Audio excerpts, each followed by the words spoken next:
Ladies and gentlemen, please take your seats.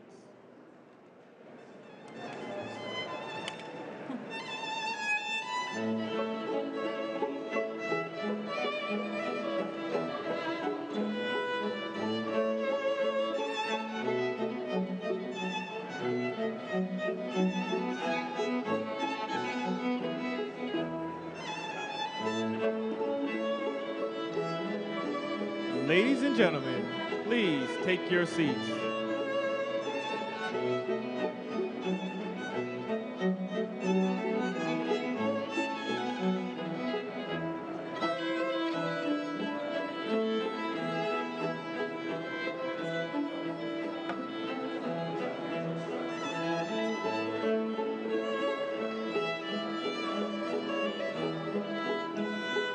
Ladies and gentlemen, please take your seats.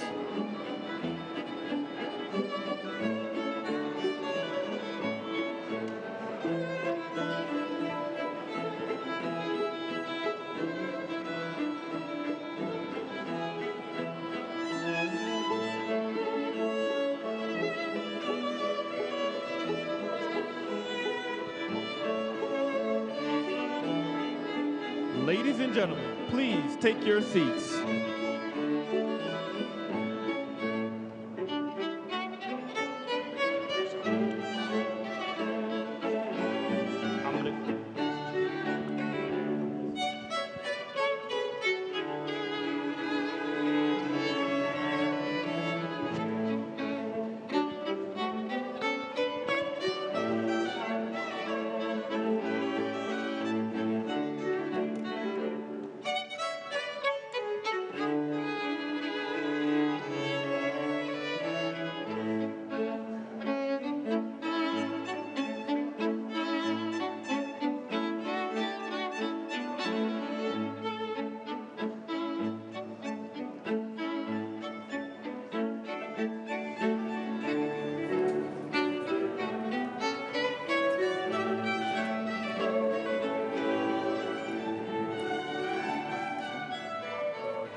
the other side.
Everybody got it.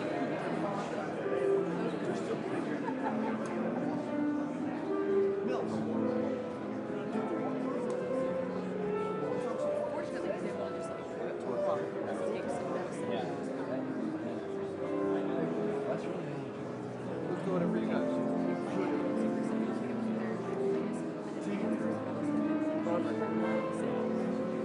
Chief photographer's not doing it?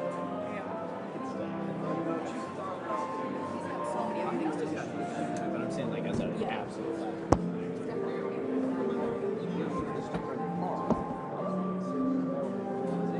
I know. You got the whole thing marked out. You know what? I can help you with the sticker. It's only $7.70. So do I. I have like 11 of them. I've now run out of my coats. I also have a coat.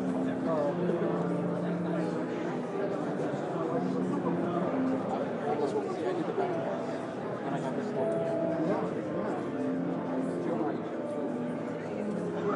The work pants.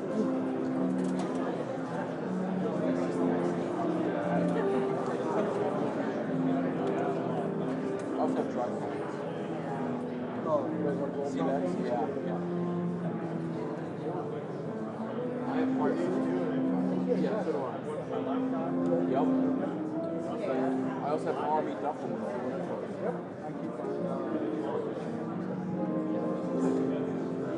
also have a chair.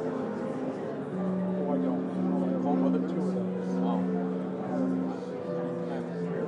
It's like the comments in there. That's all.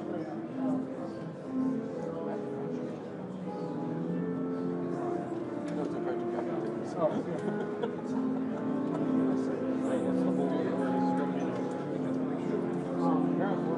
we're having a therapy session about backpack. What's your problem? Like, what's your backpack problem? What's your backpack? I love that. 2 minutes should be said. Yeah, I don't know what to tell you. I'm just telling you what the lady said. You want me to do this? Try to squeeze in here. Let's look at this. Joe's not even mad at this game. I also have this problem. Joe has 2 heads in front of him.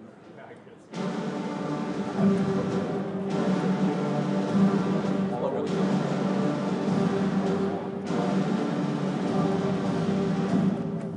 Ladies and gentlemen, the President of the United States.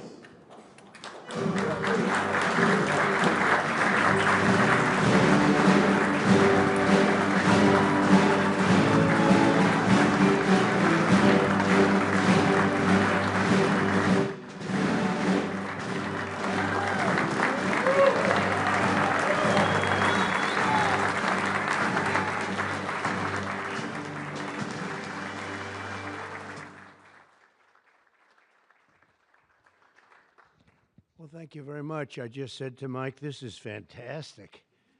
I didn't think we were going to see this coming for a while. Congratulations. This is a very, very important thing. Thank you very much, everybody. This is a very important thing we're going to be discussing. Please sit down. Thank you very much. This is good news indeed.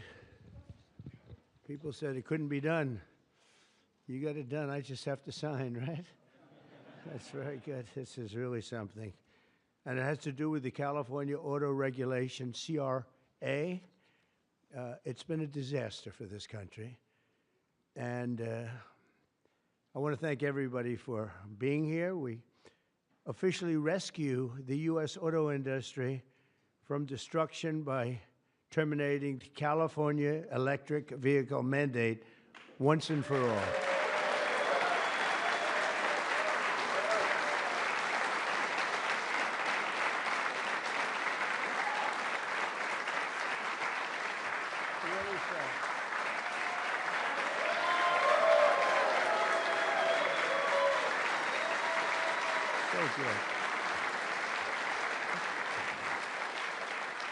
They said it couldn't be done, but boy, it's had us tied up in knots for years.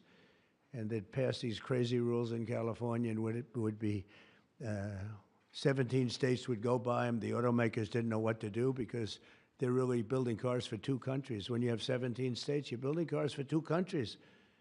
And I want to congratulate you all, the Senate, the House, the whole thing. It's incredible. I was going to sign a executive order and give it a shot.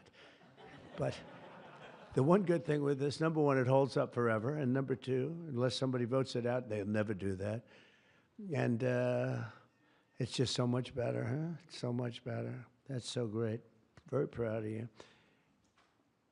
We're joined today by the great Speaker of the House. I think he's going to go down as a great Speaker of the House, too. I may be wrong. I may be wrong. Who knows? Who the hell knows? I think he is. And he's doing something, the only thing I would say is more important than this one, and I'll tell you what, it's almost close. That's how big this is today.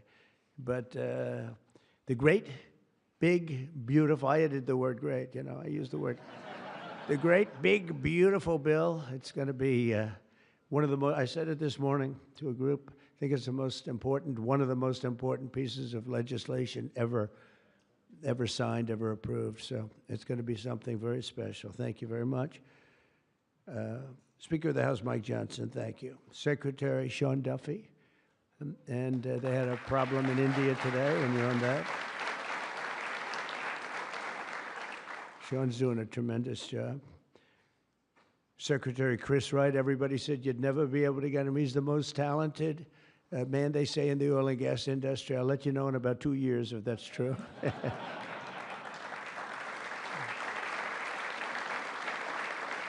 Well, Doug Burgum, you know, I wanted Doug Burgum to head up energy because he was so successful in North Dakota. He's governor. And he said, sir, there's one person who's much better than me. I said, who? They said, Chris Wright. I said, who the hell is Chris Wright? I had no idea. Now everyone knows Chris Wright. He's going to be more famous than me. But he said, there's a guy named Chris Wright, and if we could get him, he'd be better than I am, sir. And if you know Doug, Doug's not here, is he? If you knew Doug, he's always working someplace. But if you knew Doug, you'd know that he doesn't say that often. And he did. And Chris, you're doing great. But I don't like the oil prices have gone up just a little bit over the last few days. I was going to call it. It just really starts screaming at you. Are we okay? Nothing wrong, right? It's going to keep going down a little bit, right? Because we have inflation under control perfectly. You probably saw the records. Everyone's on television saying, what's going on here? Trump has proven to be right. You know, all of these things. We've taken in $88 billion in tariffs in 2 months. $88 billion with no inflation. And if we're smart, there won't be. Now, we'd like to get this guy to lower interest rates because, you know, if he doesn't, we have to pay. We have a lot of short-term debt. Obama gave it to us originally, and Biden carried it on. They like short-term. I like long-term cheap debt. But a lot of the debt comes through because Biden, that's what, well, he didn't do it. I'm sure he didn't know anything about it. But somebody approved short-term debt. It's all over the place. And it comes due starting very soon. And if we would lower the interest rates by 1 point, we'd pay about 1 point less. That's $300 billion a year. Can you believe it? 1 point. If he'd lower it by 2 points, we'd pay $600 billion a year less. That's for years, 10 years, 12 years, whatever we make it. But we can't get this guy to do it. And the fake news is saying, oh, if you fired him, it would be so bad. It would be so bad. I don't know why it would be so bad, but I'm not going to fire him. I just want him to, you know, we call him Too Late, right? Too Late is his nick, like Too Tall Jones. He was too tall, T-O-O. And I just say this because we want to get rid of inflation, and we have. But we're going to be paying more for debt. And all he has to do is lower it. Europe's done 10 lowerings. We've done none. And nobody understands it. Actually, today when the numbers came out, they were so good. You saw yesterday's numbers, incredible. No inflation. Today's numbers.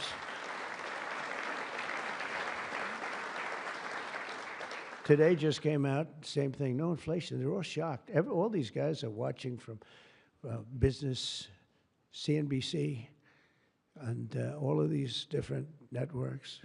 Maria Bartiromo actually got it right. She's been getting it right for a long time, that one. I hope she's appreciated. And Joe Kiernan's been very good at CNBC, I must tell you, but other people aren't so good. But I will say that they can't believe what's happening. But if I could, because we can discuss, we get a lot of press, we get a lot of cameras rolling right now. Not that I like doing it, because I don't. But if we cut our interest by 1 point, for years, we save $300 billion. If we cut it by 2 points, we save, because it's pretty equivalent. We're going to spend $600 billion a year, $600 billion, because of one numbskull that sits here. I don't see enough reason to cut the rates now. And the problem he's got is that, and I explained to him, look, if inflation went up cut your rates now. There's no inflation. We got it down. We got prices down. We got gasoline down. And you'll keep it going down. And but gasoline's down. We drill, it's drill, baby, drill. That's why it's going down. But we're all that. But think of it. I said to him, he was in my office a couple of days ago. I said, if you think there's inflation, let's find out. Because I think we're going to keep it down. I think gasoline's going to be so far down. Oil, energy, it's so much energy. We have so much energy, we don't know what to do with it. But let's say there was inflation in a year from now. Raise your rates. I don't mind. Raise your rates. I'm all for it. I'll be the one I'll be calling you. He'll be too late for that too. But raise your rates. You don't have to keep them up here. If it's going to go up, I'm okay with you raising, but it's down. And we're going out to financing. And I may have to force something. Somebody said, who's the genius that thought of that? I said, it's me. Unlike Biden, I stay awake at night thinking about how to save our country. He was much better at sleeping than me. He could sleep on a beach. He could sleep on a beach with cameras rolling. I can't do that. But I had an idea. I gave it. They said, this is really, we'll go short term for a year. Let this guy get out of office. Somebody will come in, cut it a couple of points, and we'll save ourselves 7, 8, maybe even $900 billion a year. What is he doing? Why doesn't he lower these rates? And with that, we'll get on to the California standard, which is a disaster, okay? So, Chris Wright, you're going to get the numbers down. Thank you very much. Lee Zeldin, one of the most important men in this room. He's the man. I get nervous when I talk to him. He's doing a great job. Nuclear, I say, okay, you can take 2 weeks for that approval. It used to take 20 years, then they wouldn't approve it. Now I say, Lee, nuclear, I'll give you 2 weeks for an approval.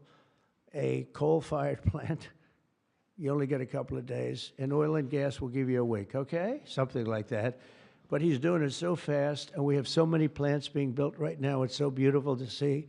And one of the reasons they're coming here is because they have to produce tremendous, especially the AI, they have to produce beyond believable amounts of electricity. And they're doing, I said to them, I think this was more or less my idea. They didn't have the idea only because they didn't think a thing like this was possible.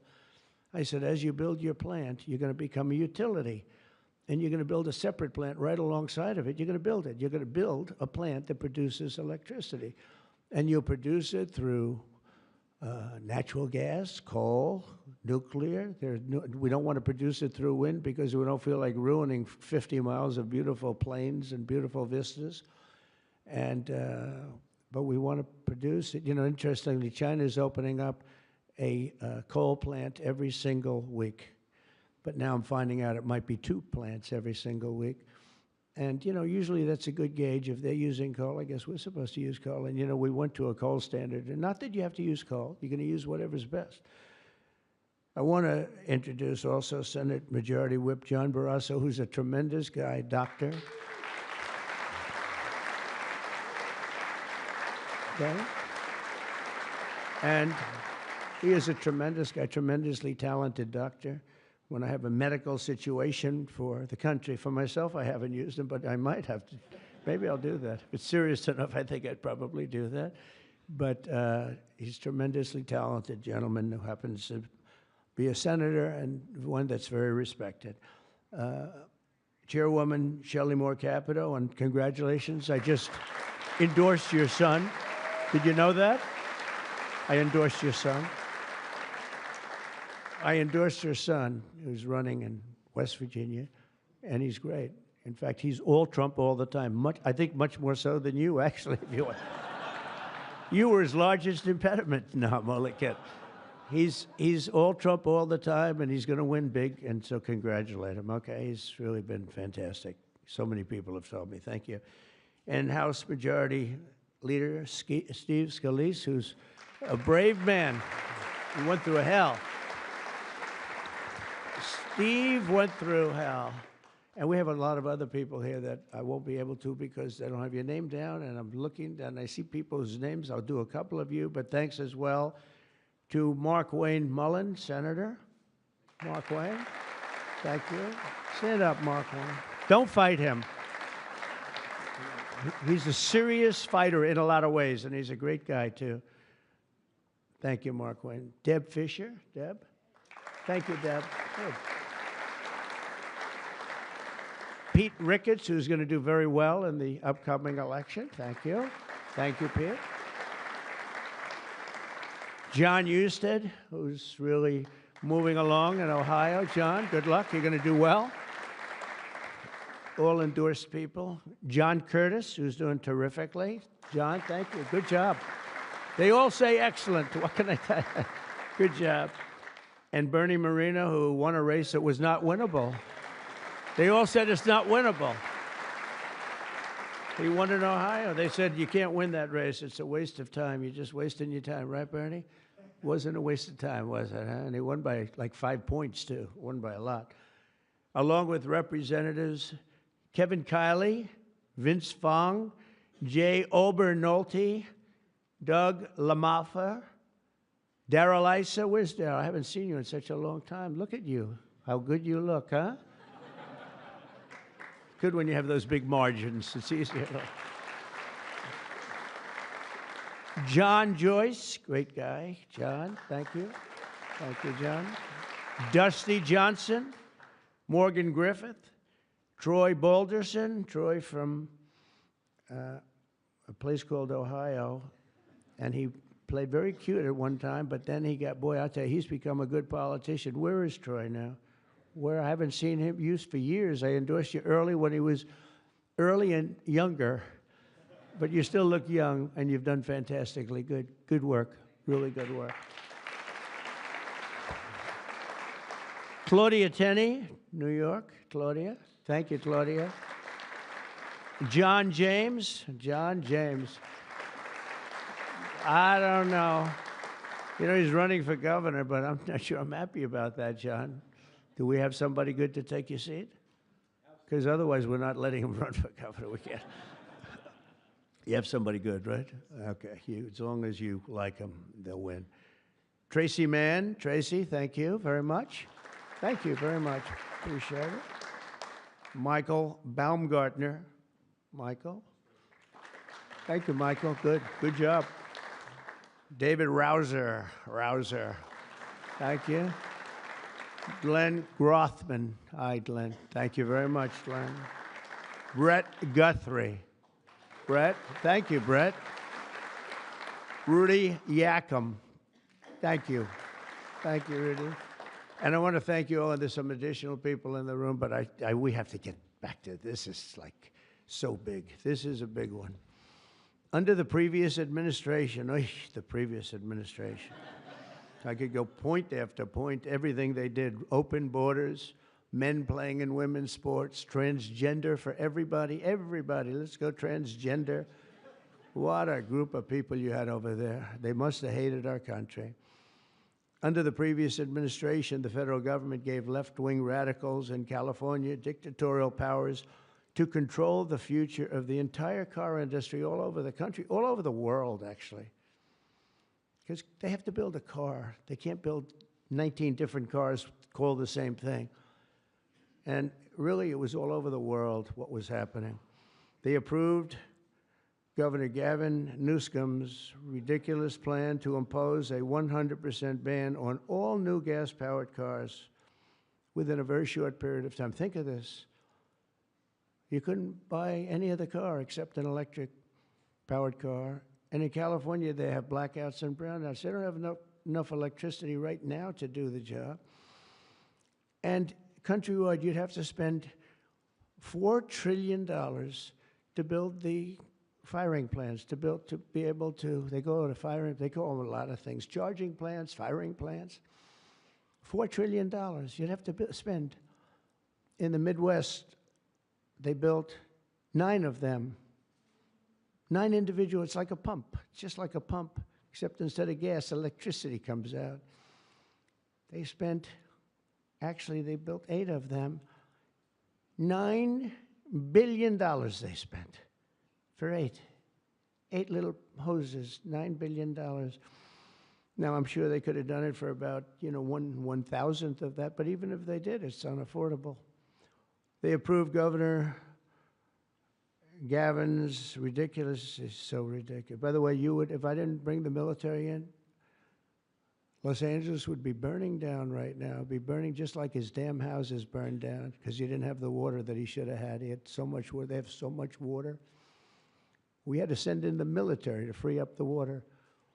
And we did that right after the fires. We told them to do it in the first term. But just like that ridiculous plan, this is a plan to ban, think of it, a plan to ban 100, and they call it the 100% ban on all new gas-powered cars and abolish 75% of the gas-powered trucks. 75%. The trucking industry saw me. They said, sir, it doesn't work. Number one, the trucks are so heavy. They're 2.5 times heavier than a diesel-powered truck. So one of the big truckers owns 28,000 trucks, big company, tremendous company.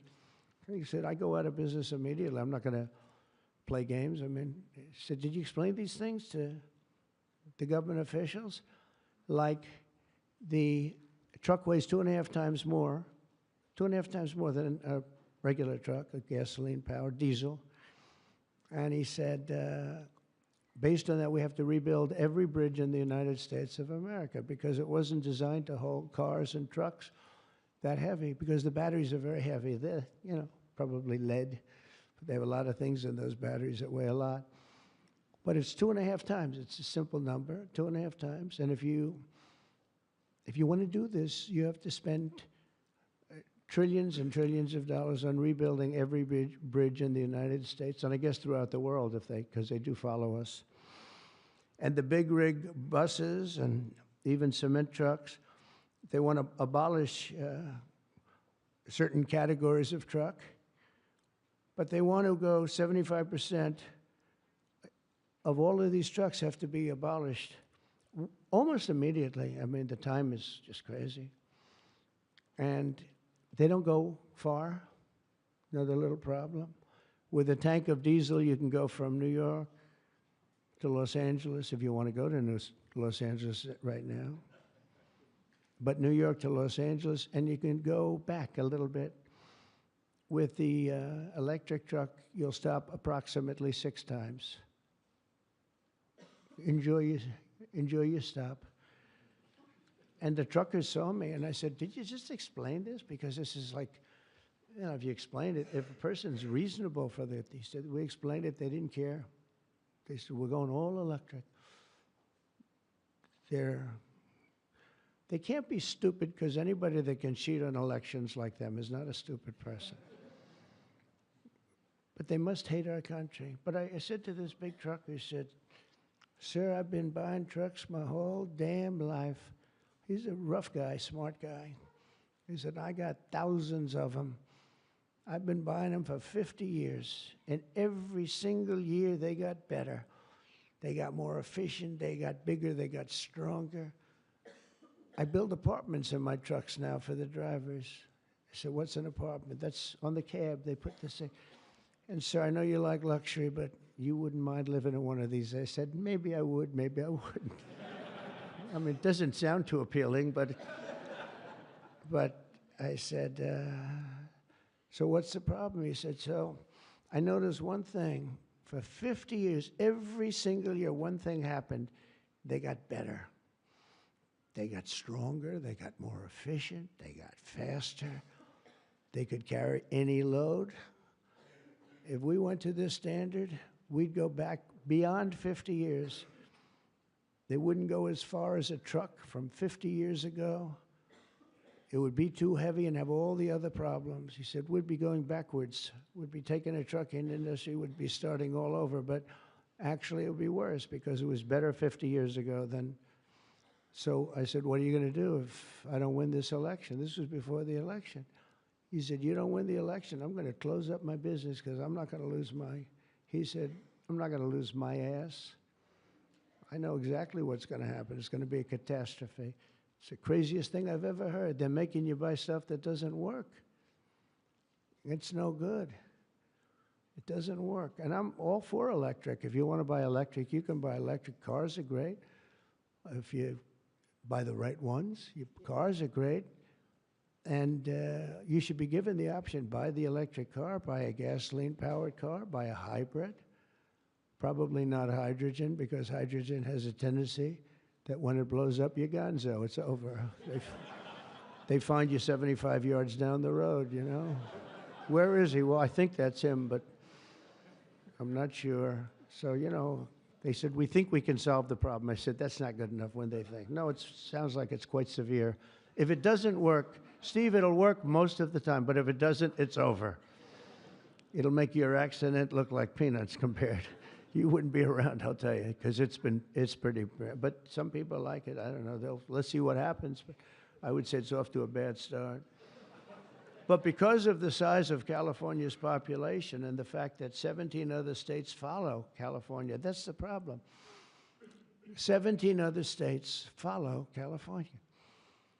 They have the most ridiculous laws I've ever seen for a lot of things. This is just cars, but and trucks and all. They have a lot of them for other things. But we have, it's called the California Car Standards. And this horrible scheme would effectively abolish the internal combustion engine, which most people prefer. Like so far, I'd say about 90%. In fact, General Motors announced yesterday they're going to spend about $6 billion on, because of tariffs, and maybe because of my election on November 5th, but because of tariffs, I think, more than anything. They're all coming back. They're coming back from other countries that took them 25, 30 years ago. They're all coming back. We have now almost $15 trillion. They had almost nothing last year, and the year before, they've very, very little. Nobody wanted to be back here. Nobody wanted to come to our country anymore because we were like stupid people. We looked like stupid people. We were laughed at all over the world. Now we're not laughed at anymore, I can tell you that. But they wanted to shatter our domestic supply chains and literally grind civilization to a halt. We would have gone so far back. It's hard to believe, actually. Hard to believe when you don't have enough electricity to give a person a little air conditioning in the summer, and now they want you to take electricity and fire up all these cars. But we're not going to let that happen. Meanwhile, all of the auto jobs would be shipped to China because they're very strong on electric, and it lives off an estimated 200,000 American auto workers would be destroyed. It's one of the reasons I did so well with the United Auto Workers. And now I'm really doing well with them. I did phenomenally with them. No Republican ever got any numbers like I got. And the Teamsters, too. Sean O'Brien, the head of the Teamsters. These guys, they like Trump because I produce jobs. They know that. Everybody knew that the auto workers knew better than anybody how good the tariffs were. And the head of the auto breakers, I don't know him at all, but he didn't like me at all. Now he's going around saying, this guy's unbelievable. He was very nice to me the last few months. During the campaign, no, but if I've proven, I've proven it. I've done what I said I was going to do, and we've brought back tremendous numbers of jobs. And you're having auto plants built all over the country, all over. There's never seen anything like that. They're leaving from Mexico. They're leaving from Canada. They're leaving from other parts of the world. If they want a Mercedes-Benz, you're going to have it made here. It's okay to have a Mercedes, but they're going to make it here. Otherwise, they're going to pay a very big tariff. They already are. That's one of the reasons we have $88 billion. It's a lot of money. But that's peanuts compared to what we're going to be making in another few months. They haven't even kicked in yet. But we're not going to let any of these bad things happen, these stupid projections that I've been reading about for the last 6 months. I think these people are either corrupt or really dumb. And they're supposed to be economists. In the campaign, I promised to end this disaster, and today our Republican majorities in Congress have delivered. And I don't know, I can't imagine. It's so obvious. It's so good. Did we get any Democrat votes? Did we get one? Two? Who? 35. I think that's great. I think that's great. You got 35 Democrats. I think that's great. That, as far as I'm concerned. one in the Senate, on something that's so good. But who is the one? Well, I shouldn't have asked. I congratulate her. I don't care. I think it's great. It's very interesting. Why did I ask that question, Mr. Speaker? But in a few moments, I'll sign 3 pieces of legislation that will kill, totally kill. You can't do anything about it. They can't take us to court. They can't do any of the things they can do with the executive orders. And it's permanent. I'll sign 3 pieces of legislation that will kill the California mandates forever, and they're never coming back. Now, the auto companies are the most happy because now they're going to be designing and building one auto. It will be much cheaper. It's a much less expensive. They were showing me, one of the most respected people was showing me that to save a little, like a half a glass of fuel, cost them thousands of dollars with new computers and stop it. The engine has to stop and then turn on and blah, blah, blah. And I said, does it work as well? No, it's terrible. It's terrible. And that's to save a little bit of fuel, this much fuel that Chris Wright can produce with one extra little oil well someplace, right? One little, a small one, a very small one. But think of it. Your cars are going to cost you $3,000, $4,000 less, and you're going to have what you want. And again, you can get any car you want. You can get electric. A lot of people love the electric. They like Tesla. So do I, in all fairness. I like Tesla. And I like others too. But I also like combustion engines. And there are reasons for a lot of things. When I was in Iowa, we had an unbelievable victory, if you remember. Remember? That was nice. You won by like so much. Nobody even talked about anything else, but that was a great victory. But it was unbelievably cold that night, and I was going to watch my victory in the area where I was going to make a speech, and the whole place was littered with cars. I said, what happened? They were electric cars, and they don't work in cold. I said, I didn't know that. And they don't work in extreme heat either. Other than that, they're wonderful. But no, but if you're in a cold climate, how do you do that? But they're electric cars, and I noticed that, and then I didn't pay much attention because we won by about 65 points, so I was more interested in that. But I do remember that scene. I said, what the hell is going on over here? This historic action will also help us reduce inflation and bring down the price of automobiles and electricity very, very substantially. We're building massive electricity right now. It's already started because of that guy right there, Lee Zeldin. By far the most important man in the room, Mr. Speaker. Stand up, Lee.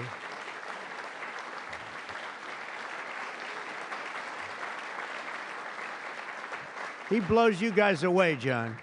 He blows the politicians away. I'm sorry right now. He's a great politician, though. He almost won for governor in New York, which is just missed by a few points. And that was another race that was not winnable, but you almost got it. But I think what you're doing now is even bigger if you want to know the truth. I think it's actually more important if you can believe that. Under the previous regime, car prices skyrocketed as a direct result of the mandates. These mandates, this nonsense that you had to do. And they had so many other rules and regulations that the car companies who are here today appreciate that. And Susie Wiles is here today. Stand up, Susie. Most incredible woman. Most powerful woman in the world, they say. She's the most powerful. She was rated the most powerful woman in the world. Susie Wiles. One phone call and a nation is destroyed. She could destroy 5 nations with 5 calls, and she's doing a great job. More importantly, right? Doing a great job. Nobody like. Energy prices would likewise soar as a radical left forced more electric vehicles onto the grid while blocking approvals for new power plants.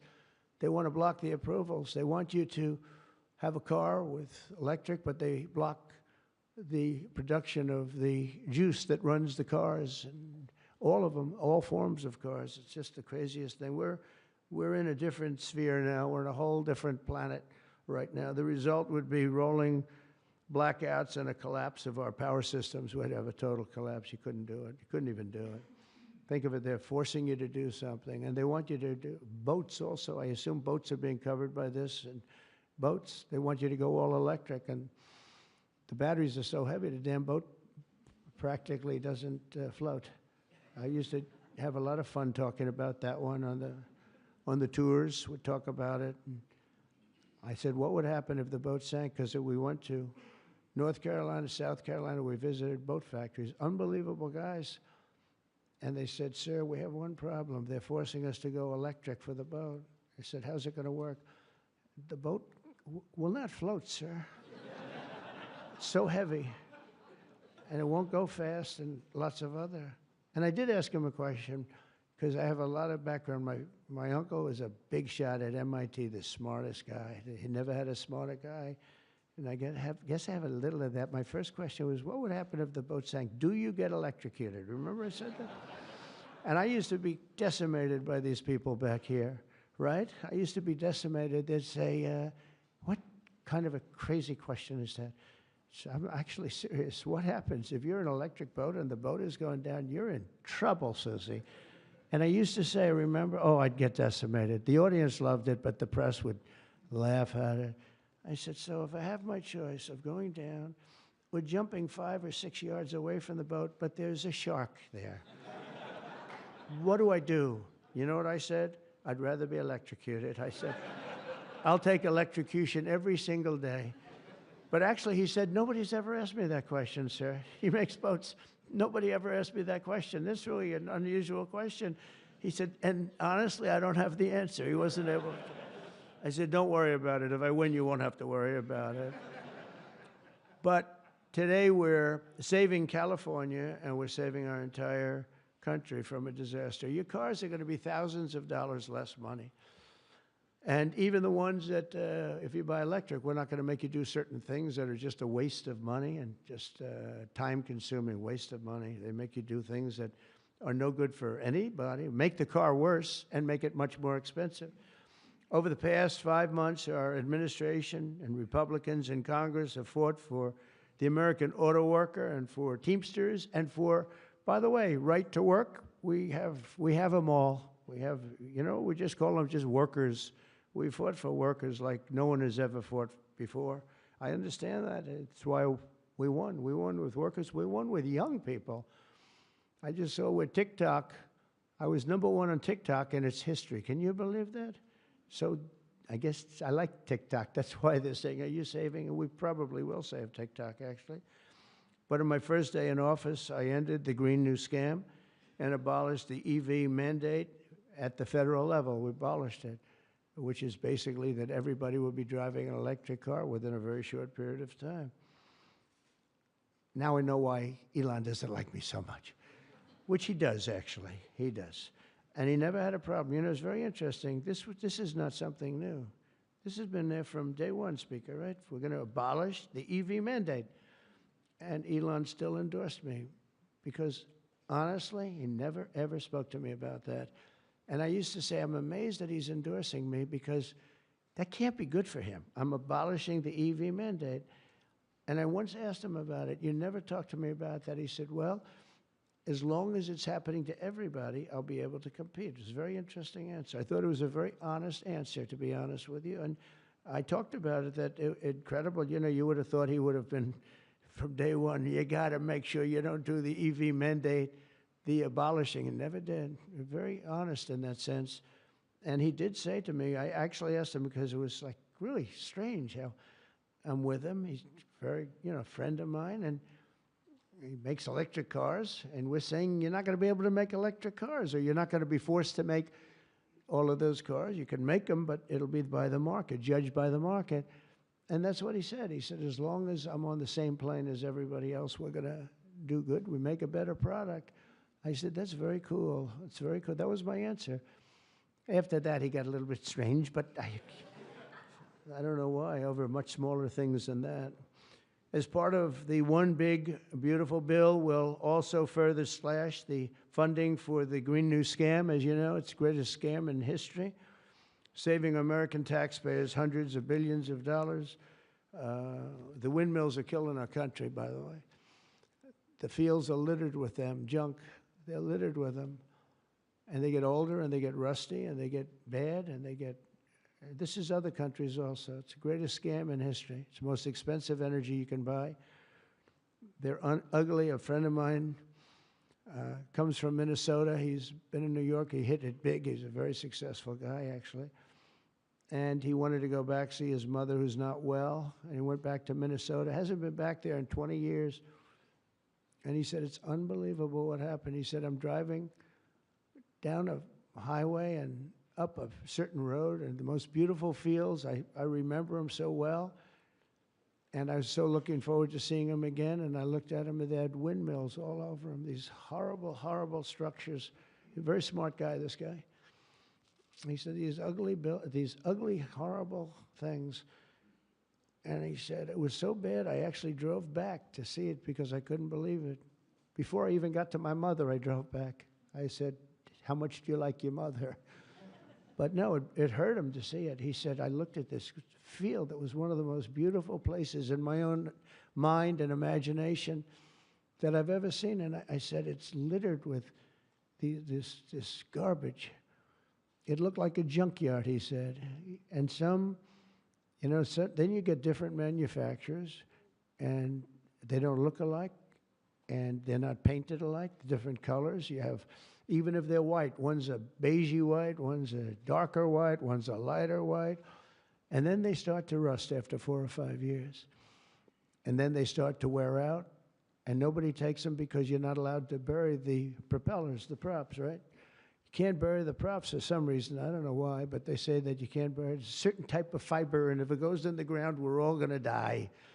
It's what bullshit this is, okay? They can't bury. So what they do is they leave them up. If you go to Palm Springs, California, take a look. You go into this beautiful community. Before you go, it's like you're riding through a junkyard. Windmills all over the place. Tall ones, short ones, dead ones. They're all dead. Some are hanging over by a thread. They never take them down. They just leave them there, and they start to rust. It's one of the greatest scams, and it's also the most expensive energy. And the environmentalists say, oh, we love wind. It sounds so good, but it's a horrible thing. Environmentally, it's a horrible thing. I say that to you. It's wind, and we are going to have virtually one mandate we have. We're going to natural gas, nuclear. Nuclear, we just had a big signing with nuclear, making it easier, safer, and better. It's really, I would say, probably more than any other form of energy that's come about. It's been amazing what's been done. It's very safe, very good, and very inexpensive. But we're not going to let windmills get built because we're not going to destroy our country any further than it's already been destroyed. You go and look at these beautiful plains and valleys, and they're loaded up with this garbage that gets worse and worse looking with time. It starts when the rust comes. 4.5 years, it starts to rust. And it's very expensive to paint them. So they don't paint them, and they're horrible. What's happened is horrible. So we're not going to approve windmills unless something happens that's an emergency. I guess it could happen. But we're not doing any of them. I hope the Senate will soon pass a bill the House can quickly approve and get to my desk by the 4th of July. We'll have this done. And to further defend our auto workers, I imposed a 25% tariff on all foreign automobiles. Investment in American auto manufacturing is surging because of it. They have Mercedes all over. They pay 25% if they don't make the car in the United States. And because of that, and this could have been done long before Trump. This could have been done by any one of the presidents. I did it with China. The reason you don't have Chinese cars here is because I imposed it my last term. I actually asked the question. I said, do we have any Chinese cars here? No. Why?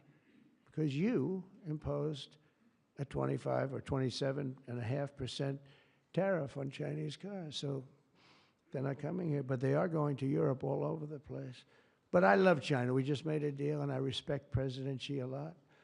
And we made a deal that's good for both countries. The deal we made with China, good for both countries. Going to be a lot of money made, and it's going to ultimately open up China, which is the ultimate thing. And I'm going to be working with President Xi. We had a long talk about it. And that's going to be good for China. It's going to be good for us. But we're going to be opening up China. That's bigger than what we signed. And I think had we not signed it, that wouldn't be happening. It's going to happen. It's going to happen fairly soon. But to further defend our auto workers, I imposed this 25% tariff on all foreign automobiles and investment in American manufacturing and auto manufacturing. All manufacturing is surging. And I might go up with that tariff in the not-too-distant future. The higher you go, the more likely it is they build a plant here. Ford has just announced that it's going to invest $500 million in some of the things involved in what we just did. General Motors is going to spend $4 billion. They just announced that yesterday. Stellantis announced that it's going to reopen its Belvidere assembly plant. That's good. I know the plant very well. Had a lot of problems. They're going to spend $5 billion. And Hyundai announced that it will invest $21 billion in America. They wouldn't have invested 10 cents if we didn't have tariffs, including for manufacturing American steel, which is doing great.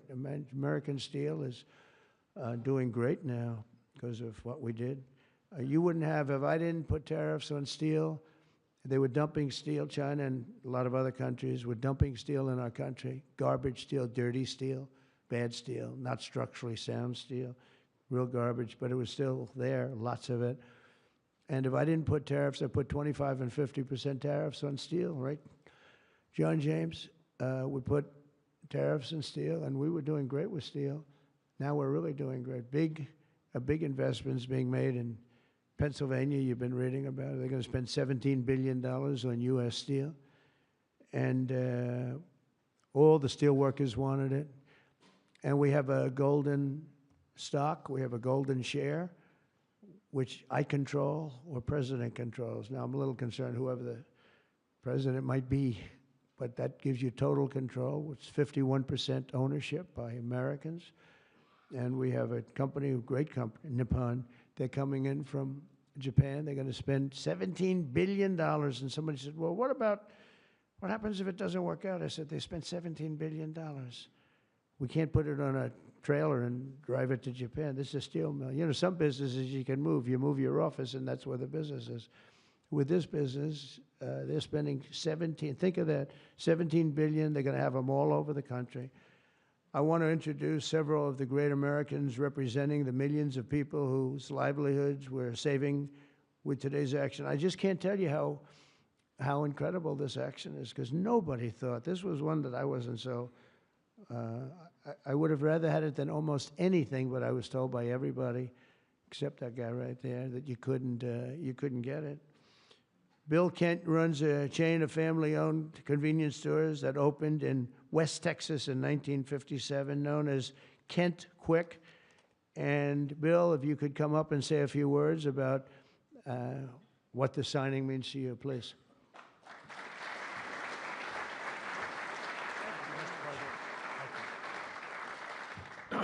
Wow, you're probably wondering why I've called you all here today, right? What a great day. From my perspective, I'm in the convenience store and petroleum marketing business, and what this does is it gives us freedom. It gives the consumers freedom to pick what kind of car they want, but more importantly for us, it gives us the ability to plan going forward, because with mandates, we were forced to have to look at putting in infrastructure that frankly is extremely expensive and doesn't give you any return. So this allows us, it's going to free me up and our companies up to invest in what people want, in the cars they want, and it's a great day. So, Mr. President, Congress, thank you, Steve, everybody, thank you so much. Thank you.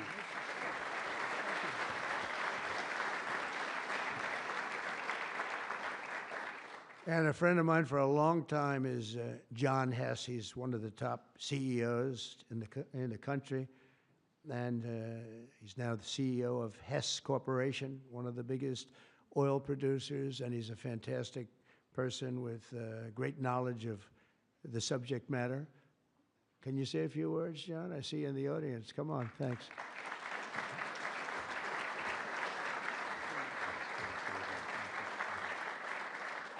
Hi, I'm John Hess, and CEO of Hess Corporation, a proud producer of oil and gas in North Dakota and the Gulf of America. And so you all know. I was born in New Jersey, grew up in New York, and my father started our company by driving a secondhand oil truck. So, Mr. President, it's an honor to be before you today, and thank you for that. Mr. President, during your campaign, you made a commitment to the American people to repeal unworkable and costly mandates for cars and trucks and let the consumer choose what type of vehicle they drive. Today, with the bipartisan support of Congress, you're making good on that promise. I'd like to recognize Speaker Johnson, Leader Thune, other members of Congress whose tireless efforts were critical to the outcome we're celebrating today. And a special thank you to Senator Capito for her leadership.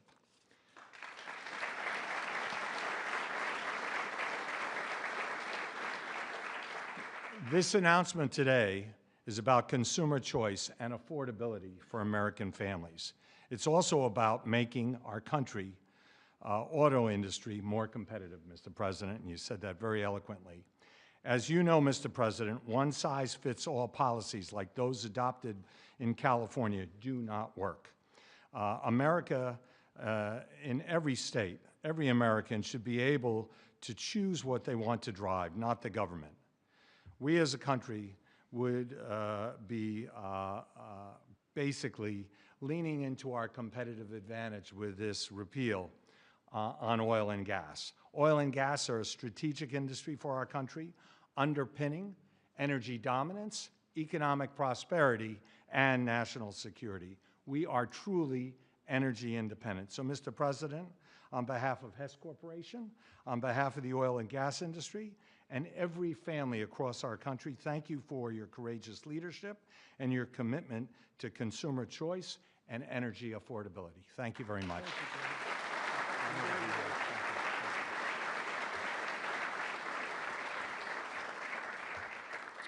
Very respected guy.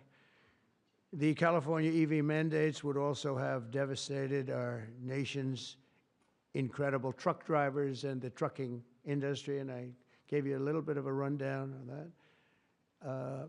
But a diesel-powered semi-truck can drive from Reno, Nevada, I'll give you some other locations, Nevada to Los Angeles, California, and back on a single tank of diesel oil, diesel fuel, but the same exact journey would require an electric truck driver to stop also 6 times at recharging stations, adding an estimated 9 hours to the trip. I don't know too much about the trucking industry, but this is not sounding good.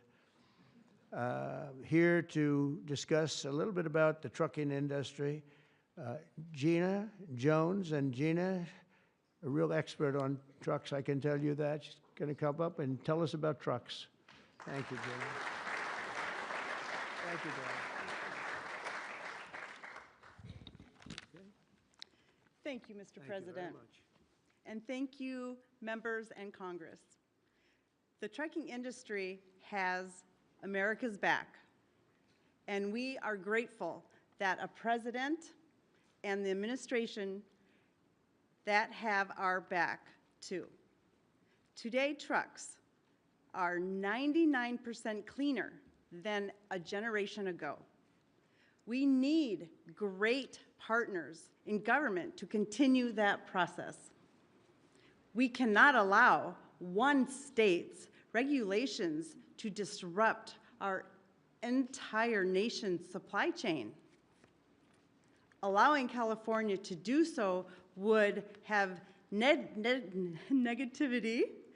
impacted the hundreds and thousands of truck drivers who deliver critical goods across the country each and every day. In order to deliver for American families and businesses, we need realistic national standards.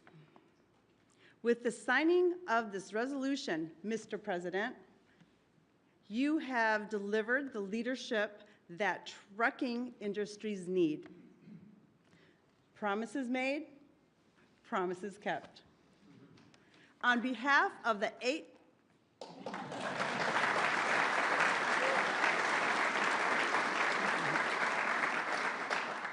On behalf of the 8.5 million Americans who work throughout the trucking industry, I thank you. Thank you very much. Thank you very much. Great job. Great job. So just to wrap it up, I say under the Trump administration, we will restore the full strength, might, and glory of the American auto and trucking industry. We'll protect our truck drivers, auto workers, small business people, and manufacturers all over our country, and actually all over the world, and that's okay too.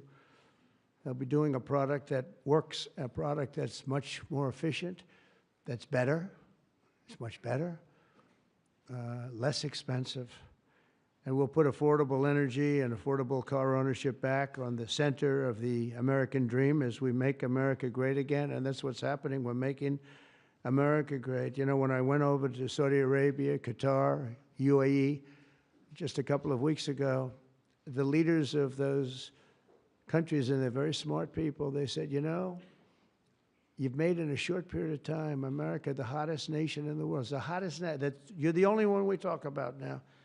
And 6 months ago, it was a laughingstock. They said that to me, those words, it was a laughingstock, and it was an absolute laughingstock. We've got the hottest nation right now in the whole world, and the numbers are reflecting it too. So I just think it's great. And what I'll do is I'll sign this, then we can take a couple of questions if you want.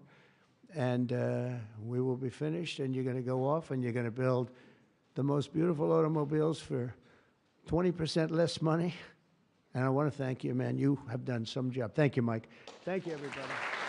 You guys want to come up here? Beyond it?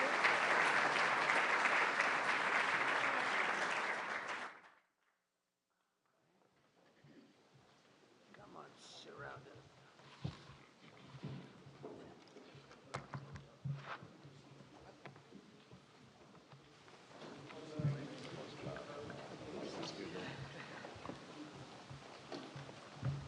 Okay, we're going to sign 3 bills that do everything I just said. No auto pens allowed.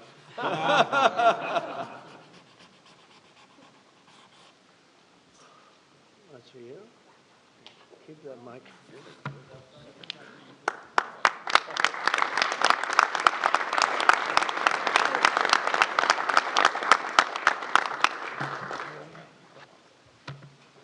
You know, that pen was so good, give it back to me. I'll take it. That was a good one. No, I'll That's a great sign all one. 3 of them, because Yeah.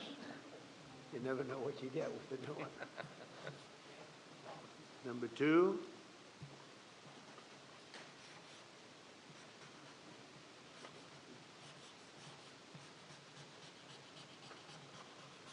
Very steady hand. It's very important. Very steady.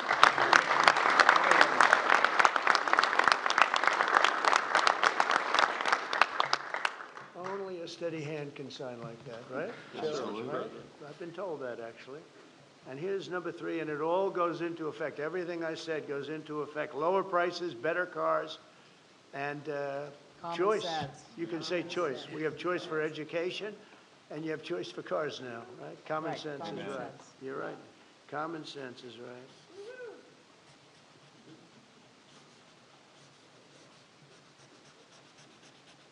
Okay, now I can give you the pen. And I'll give you these. Shelley? All of you, sir. Congratulations, Thank you, Mr. John. President. Okay, you'll take these.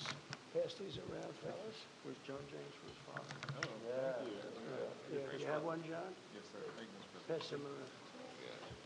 Okay, everybody. There's a few extra. You're going to take them and give them to someone who thinks you. Okay?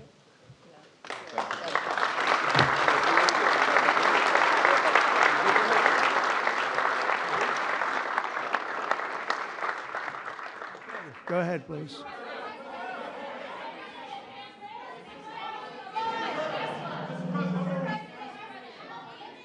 All right. Brian, yeah, please. I have some very close friends who run some of the largest auto dealerships in Southern California, the Rusnak Automotive Group. Good. Their message to you, they're 100% behind you right now. They know they're going through some soft sales period. It's true. They're in it for the long haul. What's your message to thousands of auto dealerships across this country that are kind of navigating through this tariff? Yeah, they're going to do better than ever before. They're going to sell cars in America at levels that they've never even thought of before. And they're going to make more money than they ever made before. It's going to be great. They're going to be selling a better car, too. It's going to be a better product. And they're behind you 100%. I know. I know that. They have been behind me, right? They knew it was right. They've been asking for this for 25, 30 years, in all fairness. No, they're very happy. I told you the Auto Workers Union, we got tremendous votes. But they like me today even better than they did on Election Day on November 5th because they see the results now. They're all happening. And yeah, and they have plants moving in, Brian. A lot of plants are moving in. Thank you very much for that question. Yeah. Trying to kill the auto industry. Oh, he was killing the auto industry. I don't think he knew it. I think he's a guy who he's just got a faulty thought process. You look at that train. The train is the most. I've seen people, stupid people with cost overruns for years. I've watched where something would cost twice as much or 3 times, but this thing is costing 20 times more. It's the most incredible disaster I've ever seen. That's one. The cars are just as bad. Everything's bad. And now you have this situation. So his own sheriff, who's a good man, by the way, said 2 days ago or 3 days ago that we could not have done this without the military. They were going to take over this whole, they couldn't have done it. Now today they got him to change his tune. He said, oh, I think we could have handled it. You know, it's so sad. He was so honest. I was using his quote all over the place, and they got him to change. But he knows. Los Angeles would be right now burning to the ground, just like the houses burned to the ground. It's so sad what's going on in Los Angeles. Think of it. They had a fire that should have never had because they should have listened to me in the water. Eventually, we broke in and we had the water come down from the Pacific Northwest. I could show you pictures now with the half pipes, the big half pipes coming all the way down California. Water, so much water. They don't have any droughts. They don't have any. They have so much water. They sent it all out to the Pacific Ocean for 20 years. So ridiculous. And we got them to take it now. But what they do and what they're doing, this is a big problem. And what they really want to do is keep criminals because they're trying to protect criminals. Sanctuary cities are a disaster in this country. And most of the voters don't want them. Politicians like them for whatever reason, but I think the politicians are wrong. That's why we won in such a convincing fashion. We won all 7 swing states. We won by millions of votes. We won 2,750 districts as opposed to 505. That's why when you look at the map, it's almost all red. It's got 2 little blue stripes on each side of it. It's almost all red. But now you have to... I always got along with Gavin. I like Gavin. I've liked him, always. He said I never called him. You know, they asked him a question on Fox, I guess. I never spoke to him. He doesn't remember the call. He doesn't remember. I never spoke. And then I produced a phone call. I had it. It took me about 2 minutes. I said, well, here's the call. It lasted 16 minutes and 4 seconds. And it was at 12:30 in the evening. I actually made a call, didn't pick up. I called him a second time, and he picked up. And I told him, I said, you have to get your ass in gear because you're going to have a problem there. And he would have. If we didn't bring the military in, he would have had, you would have right now something. And I went through it because I follow the rules 100%. And I watched in Minnesota where you have the man who ran for vice president of the United States. Fortunately, he was a disaster. But he wouldn't call in the National Guard. And I eventually called in the National Guard, but it was seven days late. I said, I'll never do that again. I'm never going to, if I see problems brewing, if they're not going to do the problem, I'm not going to wait 2 weeks. Because that city, Minneapolis, burned down. If you remember the CNN anchor, he was standing there saying, yes, this is a peaceful rally. And behind him, the entire city was on fire. It looked like World War II. And I appreciate the question. Please. Thank you.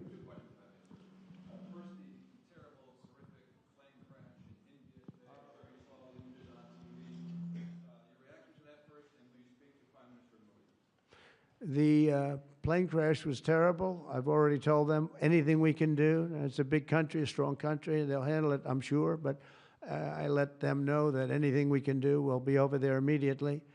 But it was a horrific crash. It looks like most are gone. They actually maybe have a couple survivors, which is just heard. But that was a horrible crash. Nobody knows. Nobody has any idea what it might be. I gave him a couple of pointers. I said, maybe you'll look at this or that. You know, we saw the plane. It looked like it was flying pretty well. It didn't look like there was an explosion. It just looked like the engines maybe lost power. But boy, that is a terrible crash. It's one of the worst in aviation history. Yeah, second. How confident are you, sir, that conflict with Iran can be avoided? Well, I'd love to avoid the conflict. Iran's going to have to negotiate a little bit tougher, meaning they're going to have to give us some things that they're not willing to give us right now. I'm the last person. I've kept us out of wars. We defeated ISIS completely, 100%, and I haven't had it's peace through strength. I believe in peace through strength. We have the greatest military in the world. I rebuilt the military, as you remember, for 4 years. I rebuilt the military, and then we gave a chunk of it away, but it was still peanuts. It was a lot, but it was peanuts compared to what we rebuilt. Gave it to Afghanistan, one of the most embarrassing moments in the history of our country with the whole withdrawal, the way they withdrew was very embarrassing. But we rebuilt the military. We have the greatest, strongest military. We defeated ISIS. We defeated ISIS.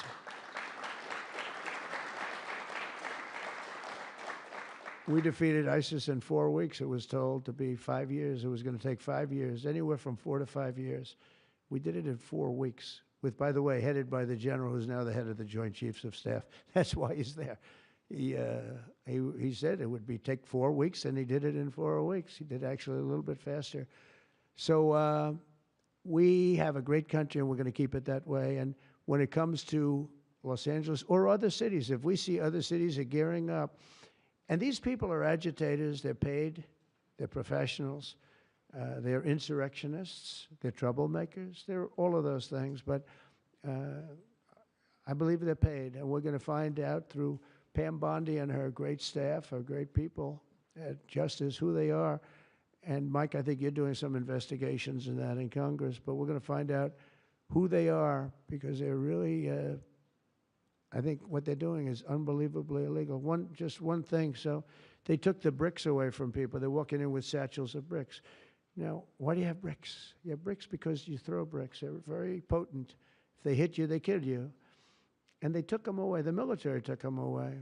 They saw him. What the hell is this? The guy could hardly carry me. Many bricks. He's a strong guy, couldn't carry him. And they saw that, and they took him away. Then they found others with bricks. But they're ingenious. They also brought hammers along, very heavy hammers. And I saw them pounding the curb and pounding the sidewalk. And it was like a military operation. This guy's pounding strong, boom, big shots. And it was breaking up granite, the granite curbs. And the granite was breaking up, and the concrete was breaking up. And there was lines of people standing there, and they're handing him. And then he stopped handing them. They just went down and picked him up. It was so professional. I said, that's a professional organization. This is not like people at random. This guy's breaking up because they couldn't use the bricks. So who would think of this even? Did a lot of damage. A lot of curbs are broken. A lot of sidewalks broken. But I never saw that before. That's one I haven't seen. I thought I saw it all. And they have it on tape. And with that, people get killed. You know, they go to the bridges and they drop the concrete off the top of the bridge with a car coming along at 70 miles an hour, and the person dies. And we had a lot of car problems. You saw that. They were all over the road. They were littered all over the road, where the cars got stopped by concrete going through the front windshield. These are bad people. If we didn't go, Los Angeles right now would be on fire. It would be a disaster. And we stopped it. And last night was very good. Nobody showed up. You know why they didn't show up? Because we were there. If it was just the police, because the police are great. I know those police, they're great, but they're told not to do anything. They're not allowed to act. Thank you.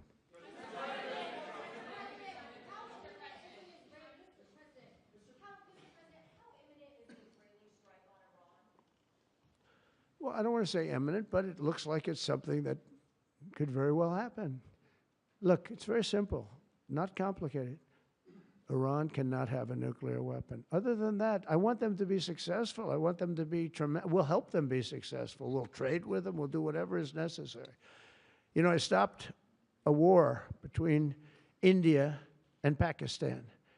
And I stopped it with trade. Nobody, I don't think I've ever seen a story written about it, but it was pretty cool. They were getting ready. Pakistan was their turn to hit, and eventually they're going to go nuclear. And I stopped it. I called each. I respect each leader greatly. I know them. And I spoke to them, and I talked about trade. I said, but you're not trading with us if you're going to go to war, if you're going to start throwing nuclear weapons around. And I said it to both of them, and they were both unbelievable, actually. They understood it exactly. They stopped. I stopped that war with phone calls and trade. And India's here right now negotiating a trade deal, and Pakistan's coming, I think, next week. And I'm very proud of that. Nobody died. Nobody, the nuclear weapons, they each have very severe, very substantial numbers of nuclear weapons. And I think we should get some credit for that. You know, the whole Republican Party should, because that's their mindset. Please. Yes, ma'am. What?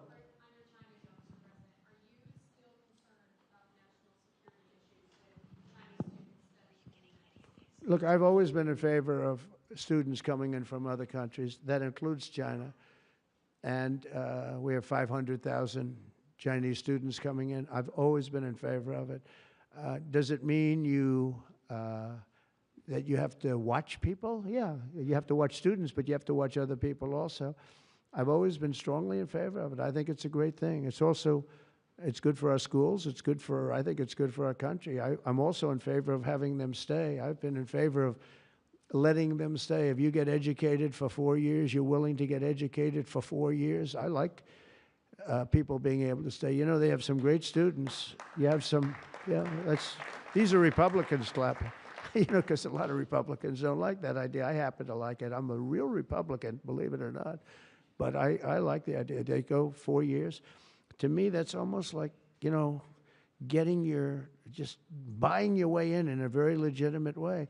And, you know, you have stories where Apple wants to hire somebody and they can't hire him because he can't stay. He went to a great school. He finished first in his class. They made him a big offer, and everything's done. But he has no idea whether or not he's going to be able to stay. And I'm all for making sure that people like that can go to work for all of our great companies. And you know what they do? They go back to their country, and there are stories that are all over the place. They go back to their company, and they start a company just like they were going to start here. They end up starting it in China or India or someplace else, and now they're among the richest people in the world. They've got thousands and thousands of employees that make a great. This is happening all the time because they're not allowed to stay. And I think we'll probably end up doing something about that, right? I think. Yeah, go ahead. Go ahead. You in the blue, please. Light blue. Thank you, Mr. President. How close are you to step back home between Ukraine and Russia? We see a very bad escalation. Are you going to leave it in the hands of the Europeans? I'm very close to the situation. I'm very disappointed in Russia, but I'm disappointed in Ukraine also because I think deals could have been made. And, you know, we're losing 5,000, 6,000 people a week, soldiers mostly, but also people living in towns because they're getting hit by missiles again. How'd you like to live in a building and you think a missile has a good chance of hitting your building during the evening? It's horrible. Must be horrible to live like that. But, I mean, we'll get it, but it's, I'm disappointed that it's not done. We did great with India and Pakistan. We did very good with Israel. I thought, look, October 7th was a disaster. People forget, you know, they like to forget. That was a horrible thing. But, you know, none of these things would have happened if I were president. If I were president, none of it would have happened. You wouldn't have the Israel problem. Iran was broke. They had no money. We had big sanctions on them. Biden immediately let them get rich, $300 billion they have right now. But they had no money for Hamas or Hezbollah. They had no money for anything. It was perfect. We wouldn't have had inflation that was caused by oil, Chris. The oil price went through the roof. It was also caused by their spending, but it was caused more by oil than anything else. The oil went so high, got close to $100 a barrel, and that also kept the war going with Putin because at $100 a barrel, that was a big money-making experience. But now it's down to where it's not so good for them anymore. No, it's very important to get that solved. That's a bloodbath. That's a terrible bloodbath that's going on. Yeah, please, go ahead. Go ahead. Following up your question, answer on India and Pakistan for stopping the war between them. India says that they cannot talk to Pakistan unless Pakistan takes actions against terrorists. I mean, we're going to get those two getting together, you know? I told them, India and Pakistan, they've had a long time rivalry over Kashmir. And I said, I can solve anything. I'll be your arbitrator. I will be your arbitrator. I can solve anything. And I started the first question, how long has it been going on? They said, 2,000 years. I said, oh, that's not right. Maybe I'll think about it. Mr. President, Mr. President. When I heard 2,000 years, I said, maybe I'll have John Hess solve that problem. Mr. President, will you punish Israel for striking Iran? Peter? Thank you, President Trump. I have two. First, on immigration. What made you change your mind about targeting in California farmers and people in the hotel and leisure business? Well, we're not targeting. In fact, if you look today, I put out a statement today about farmers. Our farmers are being hurt badly by, you know, they have very good workers. They've worked for them for 20 years. They're not citizens, but they've turned out to be, you know, great. And we're going to have to do something about that. We can't take farmers and take all their people and send them back because they don't have maybe what they're supposed to have, maybe not. And you know what's going to happen and what is happening? They get rid of some of the people because, you know, you go into a farm and you look and people they've been there for 20, 25 years and they've worked great and the owner of the farm loves them and everything else, and then you're supposed to throw them out, and you know what happens? They end up hiring the people, the criminals that have come in, the murderers from prisons and everything else. So we're going to have an order on that pretty soon, I think. We can't do that to our farmers, and leisure too, hotels. We're going to have to use a lot of common sense on that. And my other question about the Middle East. As the Israelis apparently gear up for some kind of an attack, a possible attack on Iran, are you trying to talk Netanyahu out of doing that, or are you so against Iran having a nuclear weapon that you're okay, he does his thing because it is not an American war? Yeah, it's a very fair question. Look, I want to have an agreement with Iran. We're fairly close to an agreement. We are fairly close to a pretty good agreement.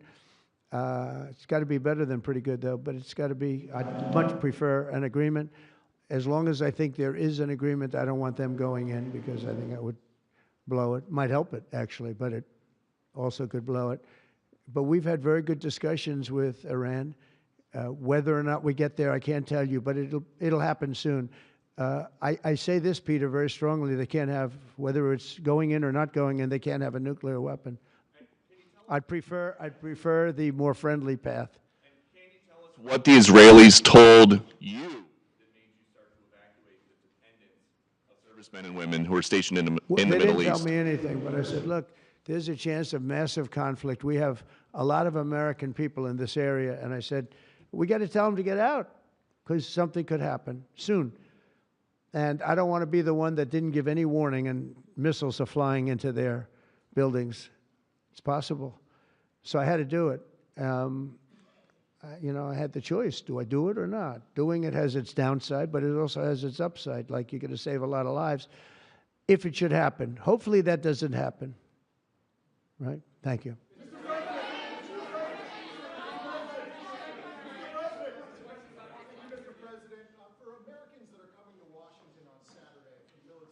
It's going to be a great day.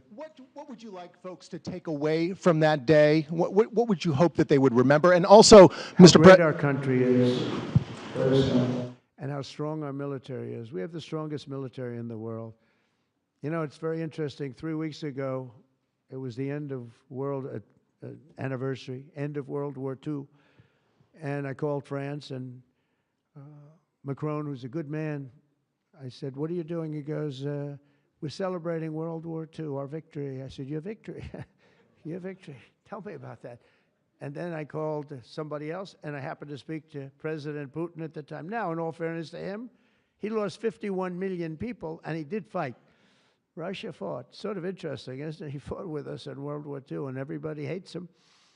And Germany and Japan, they're fine. You know, someday somebody will explain that, but I like Germany and Japan too. But Putin is a little confused by that, you know. He said, we lost 51 million people and we were your ally, and now everybody hates Russia and they love Germany and Japan. I said, let's explain that sometime, okay? But it's a strange world. But I will say this, look, I want them to go away saying how great our country is and how great our military is. And I was making all these calls. For some reason, I spoke to like 4 different places. Sir, are you celebrating? And I said, you know, we won World War II and World War I, right? We won them. And yet we're the only country that doesn't celebrate. Everybody's celebrating except us. And I said, we should celebrate too. Several No Kings protests planned across the country on Saturday as well. What are your thoughts on those? What do they call it? No Kings? No Kings. I don't feel like a king. I have to go through hell to get stuff approved. A king would say, I'm not going to get this. A king would have never had the California mandate to even be talking to him. He wouldn't have to call up Mike Johnson and Thune and say, fellas, you got to pull this off, and after years we get it done. No, we're not a king. We're not a king at all. Thank you very much. Go ahead. Yeah, go ahead. Sir, go ahead. Mr. President, sir, you made a lengthy posting today on Truth Social about Senator Rand Paul. Do you expect to see him at the picnic tonight, sir? I do. I look forward to seeing him, actually. I like him. He's the hardest vote in the history of the U.S. Senate to get. Probably won't get him, but he's a very tough vote. I mean, he's a very tough vote. He's always been a friend of mine. You know, I endorsed him and got him elected. I got him elected twice. But I don't think he understands how great this bill is. This is a great bill. No tax on tips, no tax on, you know, the Social Security payments. It's unbelievable what happens. No tax on overtime. You work overtime, no more tax. It's so, those are big, but they're minor compared to the big things. Taxes reduced. And let's look at the other side. If it doesn't get approved, a 68% tax increase, 68%, including the fact that the Trump tax cuts kick in. But it's a 68% tax increase and many other bad things. I don't even want to, some of them are so bad I don't even want to talk about them. I think it's one of the greatest bills we'll ever pass in this country, and I think that Leader Thune and this gentleman right here, what he's gone through on this with, you know, we started off with a majority of 1. Now I guess we have 7, so it's like easier, but it's really sort of 3. It's 7, but it really equates to 3, right? And we have great support. I mean, I can't tell you, I can't guarantee, but when you have a majority of essentially 3, where you can't lose anything more than 3 votes, and you get it passed, it's pretty amazing. And I think it's going to haunt the Democrats because most of the bill is common sense. It's tax cuts, it's border wall funding, it's military funding properly spent. It's all things that are like common sense. They're all good. There's nothing tricky about it. It's basic stuff. And we don't intend on getting one, think of it, not one Democrat vote in the House. Mike, not one. Maybe somebody will come along. I don't know how they can run for office. So many different things. We're gonna, very important, Medicare and Medicaid are gonna be strengthened, not hurt. You know, they're using fake narrative. Oh, we're gonna, no, they're gonna be strengthened. We're gonna strengthen them. They're gonna destroy them because under their policies, Medicare and Medicaid go away. Social Security under them is gonna be devastated. With us, it's gonna be kept, but much stronger than before. And very interestingly, I saw this and I proved it because for 4 years, I never hurt Medicare, Medicaid, or Social Security. I've already been there. But they're going to destroy Medicare, Medicaid, and Social Security. They're going to wipe them out, in my opinion, because their policies are so bad, the country will have no money to pay for them. We're going to make them stronger than ever before. Thank you very much, everybody.